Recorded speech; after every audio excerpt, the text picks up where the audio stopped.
Hello friends, നമ്മുടെ പുതിയ വീഡിയോയിലേക്ക് എല്ലാവർക്കും സ്വാഗതം. അപ്പം നമ്മൾ ഇന്ന് സ്പെഷ്യലായിട്ട് തയ്യാറാക്കുന്ന ഒരു സ്പെഷ്യൽ അടയാണ്. അപ്പം അതെങ്ങനെയാണ് തയ്യാറാക്കുന്നതെന്ന് നോക്കിയാലോ. നമുക്ക് അട തയ്യാറാക്കാനായിട്ട് ഈ തേങ്ങ ഒന്ന് ചെറിയതായിട്ട് ഒരു ഇച്ചിരി നെയ്യ് ഒഴിച്ചൊന്ന് മൂപ്പിച്ചെടുക്കാം. ഞാനിപ്പോൾ ഇതിലേക്ക് ലേശം നെയ്യ് ഒഴിച്ച് കൊടുത്തിട്ടുണ്ട്. നമുക്കിനി ഇതൊന്ന് ചെറുതായിട്ടൊന്ന് മൂപ്പിച്ചെടുക്കാം. ഞാനിപ്പോൾ ഇത് പഞ്ചസാര ചേർത്താണ് ഉണ്ടാക്കുന്നത്. അല്ലാന്നുണ്ടെങ്കിൽ നമ്മൾ ആദ്യം ശർക്കര പാനി കാച്ചിയതിന് ശേഷം ആ പാനിയിലേക്ക് ഈ തേങ്ങ ഒഴിച്ച് അത് മൂപ്പിച്ചെടുക്കണം. ഞാനിപ്പോൾ പഞ്ചസാര ചേർത്ത് വെക്കുന്നതുകൊണ്ടാണ് ഇങ്ങനെ ചെയ്യുന്നത്. ഞാനിപ്പോൾ ഇതിലേക്ക് ആവശ്യത്തിനുള്ള പഞ്ചസാരയും അതുപോലെ തന്നെ ഒരു ചെറിയ പഴവും കൂടെ ചേർത്ത് കൊടുത്തിട്ടുണ്ട്. നമുക്കിനി ഇത് ഒരു ലേശവും കൂടെ നെയ്യ് വേണമെന്നുണ്ടെങ്കിൽ ആഡ് ചെയ്യാം. അല്ലാന്നുണ്ടെങ്കിൽ ഇതുപോലെ ഇതൊന്ന് ഈ ചെറിയ തീയിലിട്ട് ഇതൊന്ന് വാട്ടിയെടുക്കാം.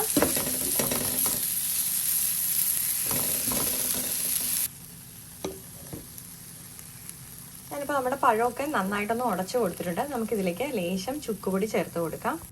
ഇതിലേക്ക് ലേശം ഏലക്ക പൊടിച്ചതും കൂടെ ചേർത്ത് കൊടുത്തിട്ടുണ്ട്. നമുക്കൊന്ന് ജസ്റ്റ് ഒന്ന് മിക്സ് ചെയ്ത് കൊടുക്കാം. നമ്മുടെ ഗ്യാസ് ഞാനിവിടെ ഓഫ് ചെയ്ത് കൊടുത്തിട്ടുണ്ട്.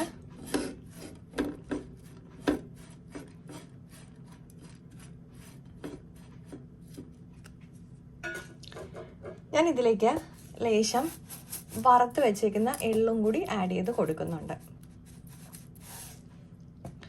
നമ്മൾ വറുത്ത് വെക്കാത്ത എള്ളാണെന്നുണ്ടെങ്കിൽ അന്നേരം ഒന്ന് റോസ്റ്റ് ചെയ്തതിന് ശേഷം മാത്രമേ ആഡ് ചെയ്യാവുള്ളൂ. ഞാനിതിപ്പോൾ വറുത്ത് വെച്ചേക്കുന്നത് കൊണ്ടാണ് ഇങ്ങനെ തന്നെ ചേർക്കുന്നത്. നമുക്കിനി ഇതൊന്ന് മിക്സ് ചെയ്ത് കൊടുക്കാം.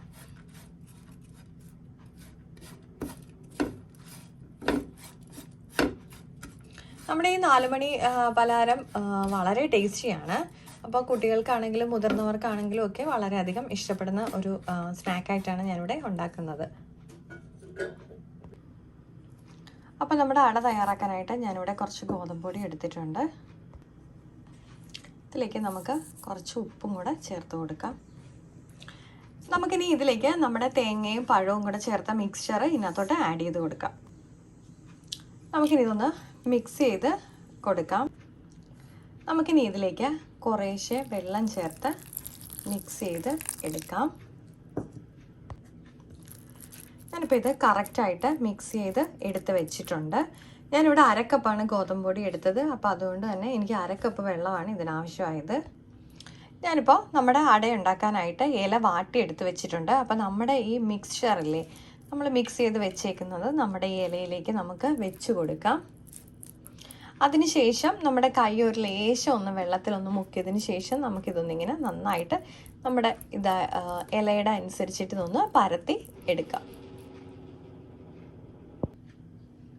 അപ്പം ഞാനിത് നന്നായിട്ട് ഇവിടെ പരത്തി എടുത്തിട്ടുണ്ട്. നമുക്കിനി ഇത് മടക്കിയെടുക്കാം.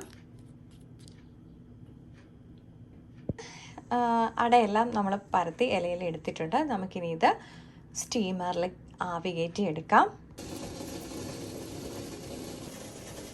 ഇപ്പം നമ്മുടെ അട വെന്തിട്ടുണ്ട്. അപ്പം ഞാൻ നമ്മുടെ സ്റ്റീമർ ഓഫ് ചെയ്ത് കൊടുത്തിട്ടുണ്ട്.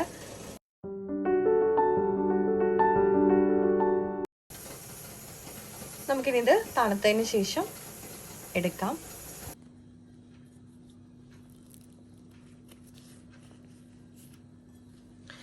അപ്പം നമ്മുടെ സ്പെഷ്യൽ അട ഇവിടെ റെഡി ആയിട്ടുണ്ട്. അപ്പോൾ ഇഷ്ടപ്പെട്ടിട്ടുണ്ടെങ്കിൽ എല്ലാവരും ട്രൈ ചെയ്ത് നോക്കണം. വളരെ ഹെൽത്തിയാണ്. അതുപോലെ തന്നെ എല്ലാവർക്കും, മുതിർന്നവർക്കാണെങ്കിലും കുട്ടികൾക്കാണെങ്കിലും ഒക്കെ ഇഷ്ടപ്പെടുന്ന ഒരു അട റെസിപ്പിയാണ്. അപ്പോൾ എല്ലാവരുടെയും ഫീഡ്ബാക്ക്സ് കമൻറ്റ്സ് ആയിട്ട് അറിയിക്കാൻ മറക്കല്ലേ. ലൈക്ക് ചെയ്യാനും ഷെയർ ചെയ്യാനും നമ്മുടെ ചാനൽ സബ് ചെയ്ത് സപ്പോർട്ട് ചെയ്യാനും മറക്കല്ലേ. മറ്റൊരു വീഡിയോ കാണും വരെ നന്ദി, നമസ്കാരം.